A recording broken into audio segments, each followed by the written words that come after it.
Hi, you're listening to the My Body, My Story podcast. I never thought that I would see 50. I never thought that I would have kids. I never thought that I would find someone that loved me, and never thought that I would, be happy. This is the 45 over 45 chapter, where we celebrate rule breakers and role models, the women who inspire us to live life our way and to show their sensuality, beauty, soul, and true essence. Here we talk about what it's like to be 45 plus, adjusting to the changes that come with time, and we'll listen to the stories of our participants. If you have an interesting story to share, we'd love for you to participate. You can email us on info@alexandrawalker.com, and that's Alexandra spelled with a KS, or visit our website alexandrawalker.com. Hi Nathalie, welcome to our studio and welcome to the project. And while you're sitting in the makeup chair and Tiny is doing makeup for you, I'll be asking you a few questions. Tell us a bit about yourself. Hi, Alexandra. So, as you can hear, I'm French. I guess that's what defines me the most at the start. I've lived in Tahiti for most of my life, actually, and I arrived in Australia 5 years ago. I've got two beautiful children. They're 10 and 13, and an amazing husband. I am a teacher. I think that's another thing that really defines me, because teaching is more than just a profession. It's really something that takes most of your private time as well. And I'm 50 today. Happy birthday! Yeah, thank you. I think that it's important to state right from the start that the reason I decided to come here today is because I struggled most of my life with my body image, and I wanted to do something to overcome it, I guess.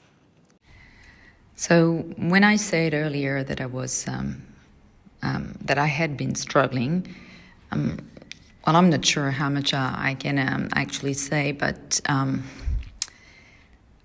So I've been struggling with anorexia for quite a few years. When I was 22, something like that, I just stopped eating gradually first and then completely. And I was still running and exercising. I was running every day, going to the gym. And very quickly, I got to a point where I had to be hospitalized and stay in the hospital for several weeks, where I was fed through, IV. So, so I eventually came out of the hospital, but it doesn't go away like that. I've been struggling with food after that for 15 years, something like that. I was eating, a few yogurts, drinking coffee mainly, and still exercising all the time, and still finding myself too big, too fat, not fit enough, not slim enough. And it all came with a great insecurity. I felt estranged to my own body, and I hated it. I hated the way I looked, and it led me to doing lots of wrong choices, of course, because I actually hated myself, and didn't think I could be loved or liked. And that way I just chose to go with people who were not very, very likable either. And I was depressed. I think I was, at one stage I was kind of desperate, And And well, at one stage, I decided that I had to break that circle. But I didn't do it just by myself. I just did it because I met somebody special, and everything went back into place when I've let that person loving me for who I was, and helping me love myself too. And that's how I've got 2 children now, when I've always been told that I couldn't have kids. And I think I'm finally happy, finally serene, and above all, I'm alive. And that's why I say that's probably my biggest achievement to date. And I do hope that if people struggle with the same kind of thing, they will see that there is hope, and it's not something that is meant to be. We can go against it, and we can fight it. So it's an act of, like a brave act for you today. Yeah, something like that. So what are you most passionate about in life? I'm very passionate about education in general. But through that, what I'm the most passionate about is to make a difference in people's life. As a teacher, so I'm always trying to make a difference in my students' life. As a mother, I'm trying to, leave some print in terms of making a difference for my children. And as a person, I'm always going out of my way to help people I know, help people I don't know through charities. I guess that's the only thing that really makes sense, in my life, trying to help, to do something for others. And another thing I'm really passionate about is sports. I couldn't imagine my life without exercising and running, trying to push my limits, to exercise, to do things to feel alive, I guess, and push my body. So everyone knows that with age we change, but what positive changes have you experienced? Fortunately, a lot, and I would say so many that I'm not too sure exactly. I wouldn't have time to go through all of them. The most positive is self-confidence, I think. I've always been very insecure. I've always questioned my appearance, my abilities, myself in general. And with age, I feel like I don't question those things that as much. I feel less insecure. I feel more appreciative, I think, of who I am and what I have. I think I'm softer with myself as well. So it's a good feeling. Another is that I think I appreciate more every moment of life as well, because I've seen lots of people that I love go away, and I realize that unlike the feeling we've got when we are young, that we can always postpone things and that things will come later, I realize that it's not the case, and you've got to make the most of every single day. So that's a positive change as well. And what is the biggest challenge? Having a balanced life. I think I spend too much time working. I've got the feeling I spend too much time working, and I don't have quality time with my children and my family, my friends. So that's a real challenge, because at that stage, in life, I thought that I wouldn't have to fight that hard to make money, and that things would be a bit easier, but it never really comes easier. So you still need to work a lot, and I would like to have more time to do things that matter.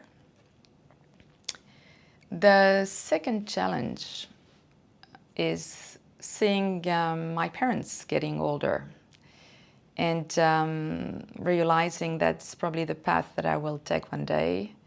It's a bit scary to see them getting sick, or, you know, like being weaker, and see them fade away little by little, I suppose.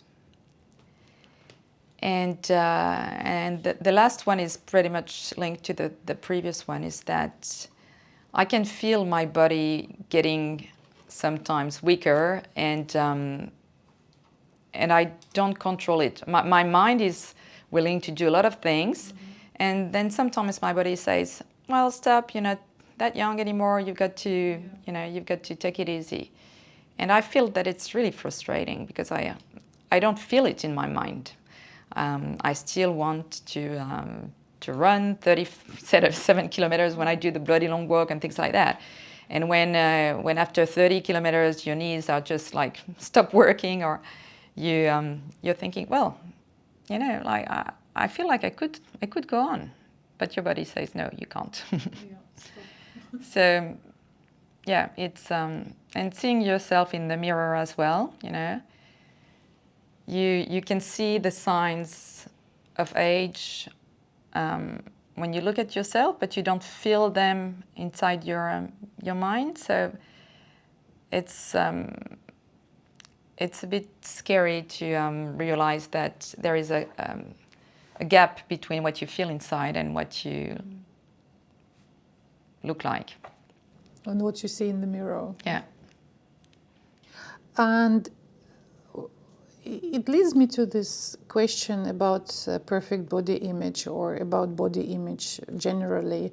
So where do you think this idea comes from? I'm not sure. I guess one would argue that it's probably because of the cover of the magazines and all the ads, and the fashion show, the ladies that are very, very, you know, thin, things like that. I don't believe that 100%. I think that we as women have, I think we've tried hard to show that we could be the equals, you know, of the men. And by doing that, we try to be the best wives possible, the best mothers, but at the same time, the best working women. And we tried to challenge ourselves and to be successful. And at the same time, to go on being fit and, you know, and exercising and being slim and toned body. And so I believe that we have created that image of perfection just because we wanted to show that we were good enough. And I don't remember as a child looking at TV shows or looking at ads, or, you know, like looking at women and thinking, oh, I want to have their body. So I don't feel like I've been influenced by what I've seen. I've always exercised. I've always done lots of sports when I was a child. I was doing ice skating, athletics, gymnastics, dance, skiing. So I've always been toned and muscular and lean. So I never envy those persons. But perfection means different things to different people. So I think that it's more something that you create through your own values, I guess, and your own beliefs. And for me, the idea of perfection is twisted, honestly. Like as I said, I've struggled with body image, but I've also been anorexic for many years. So I always found myself too fat, even when people told me that I was only bones and skin. So I don't know where it comes from. I'm not sure. But you described it well, like we create some picture inside our heads, and sometimes we trying to reach this ideal image inside our head. So, but it's interesting that I think you're the only one who said so far that it didn't affect you, the social media, and I think it's because you were athletic yourself and close to this perfect image they were portraying, slim, athletic. Maybe that was the reason that it was basically you whom they were showing on TV and ads. Yeah, maybe. I find it a bit strange that we are so keen to put it on the images. You know, for the men, it's pretty much the same. You hardly see men with a beer belly on pictures, and men don't feel pressure as much as we do in terms of perfect bodies. So I don't think it's only the image. I think that's what we have made of it also. So yeah, I'm not too sure that the images just are the only reason for that thriving to be perfect in women. I just had the thought now that you mentioned men, why they never seemed like worry about their belly or age like we do, and I think it's lay in base instincts of survival. Like a female, they have to be like competitive enough, like to look good, to be attractive to men, and men is good as long as he brings food to the table. Maybe it's to do with that. I don't know. I think it's kind of an old instinct within us. Well, it's linked to education as well. We put less pressure on boys about the way they look. If you think about educating girls and boys, we tend to be stricter for the girls, saying, well, you need to look nice, you need to do your hair, you need to have proper, you know, a nice dress. So that's the kind of stereotypes that we tend to pass on, and that stay engraved in women, because we tell them, don't go outside, you're going to get dirty. And we don't say that to boys. We say, go outside, have fun, you know, and if you get dirty, it means that you've been playing rough, and that's good. So, yeah, lots of it has to see with education as well, I think. And I tend not to try to put too much pressure on the look for my daughter, because I don't want her to think that that's the only thing that really matters. What advice would you give your 30-year-old self if you could go back in time and meet her? I would say have faith. Have faith in life. Have faith in yourself. And if I could show her what I am today, I would tell her, yeah, just believe that good things are going to come around. Be patient and stop destroying yourself the way you do. Try to surround yourself with people who do good to you, you know, and are good for you.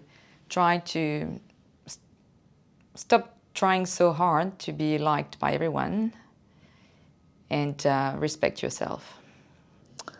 Yeah, if we could do that. I never thought that I would see 50. I never thought that I would have kids. I never thought that I would find someone that who loved me, and never thought that I would, be happy, you know. So yes, just have faith. It will come. Yeah, it's a wonderful wish.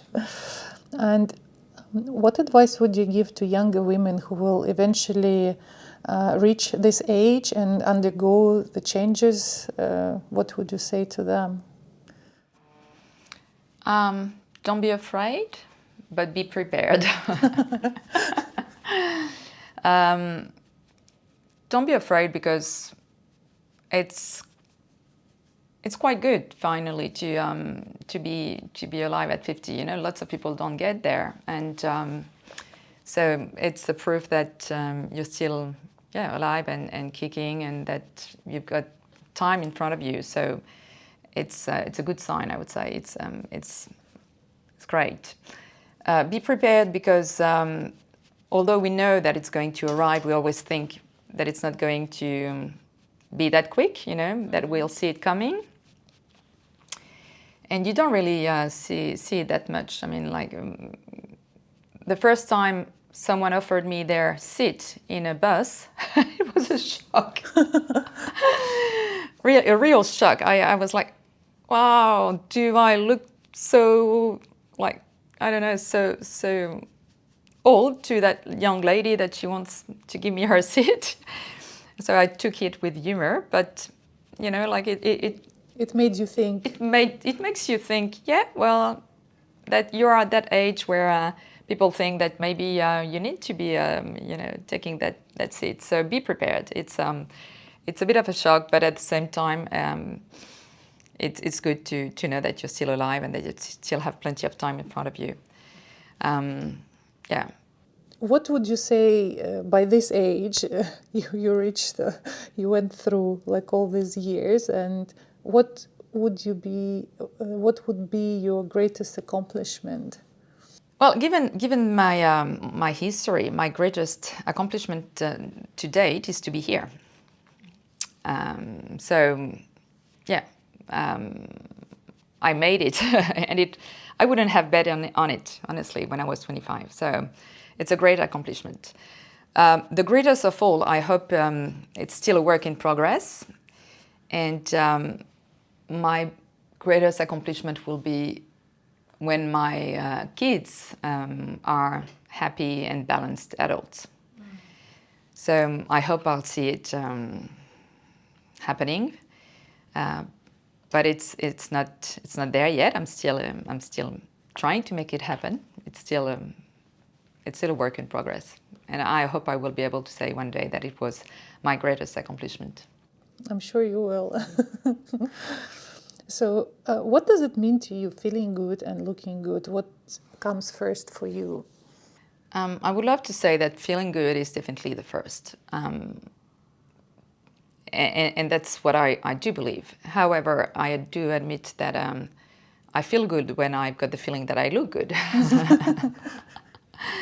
So, yeah, feeling good should definitely be the priority. But I don't think you can really dissociate both. You know, if you feel happy with the way you look, the way you are, then yes, you feel good. So for me, those two things are pretty much entwined, I would say. You know, yeah. And what makes you feel the most beautiful?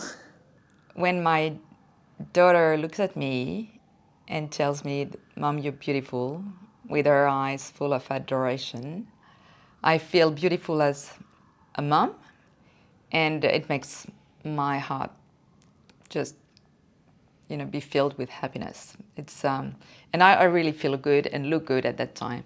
I always tell her that she's sweet, that she's very, very kind to say those kind words, that she's much more beautiful than I am, and that I'm very, very happy about that. But it's not what is the most important. I tell her that people will be maybe attracted to her at first because she looks beautiful, but then they will love her because she's kind, because she's thoughtful, because she's generous, she's funny. So that's what she needs to remember. And do you have any favorite quotes about being a woman? Yes. So the one that I really like is, it's one that I would like to live by, and I would like to be able to implement. I'm not there yet. Hopefully I'll get there one day. But so there is that great actress who is also a beautiful woman, regardless of her age, and all the little things that could be seen as defaults, you know, like nowadays society. She doesn't have the perfect straight nose. She doesn't have like the perfect not wrinkled face and everything. Meryl Streep, she's an amazing person, and she said the minute you start caring about what people think of you is the minute you stop being yourself. And I do believe that. I'm not quite good as implementing it. I hope I will be one day, but I think that's a good thing to keep in mind. Thank you, Nathalie, for sharing your story, and thank you for joining our project. I hope you will enjoy today's photo shoot, especially it's on your big date birthday. Yeah. And thank you again. Thank you, Alexandra, for having me, and thank you for this experience. Thank you. If you have an interesting story to share, we'd love for you to participate.